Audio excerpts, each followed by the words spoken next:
ఒక పత్రికలు ఈ విధంగా ప్రజల ఆలోచనని ప్రజల యొక్క మస్తిష్కాల్లో దూరి ఆ మట్టిని మస్తిష్కాల్లో ఉన్నటువంటి మెదడు మొత్తాన్ని పక్కకి నెట్టి ఇంత మట్టి మూత పెట్టినట్టుగా మీరు ప్రతిరోజు కథనాలు రాస్తుంటే చూసి చదవాలంటే యావగింపు వేస్తుంది సార్. ఈ స్థాయిలో ఎలివేషన్స్ కరెక్ట్ కాదు. నిన్న ఈ ఆంధ్రజ్యోతి పేపర్ రాస్తుంది 13.25 లక్షల కోట్ల రూపాయల పెట్టుబడులంట.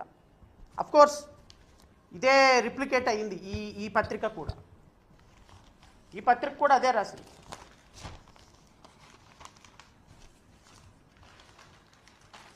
$13 లక్షల కోట్ల పెట్టుబడులు, ఎన్ని 613 ఒప్పందాలు. మీరు ఒక సంవత్సరం తర్వాత అడగండి, 613 ఒప్పందాల్లో 13 ఒప్పందాలు కూడా మెటీరియలైజ్ అవ్వవు. ఈ 13 లక్షల కోట్ల పెట్టుబడిలో 3,000 కోట్ల రూపాయల పెట్టుబడి ఆంధ్రప్రదేశ్ రాష్ట్రానికి గ్రౌండింగ్ అవుతుంది.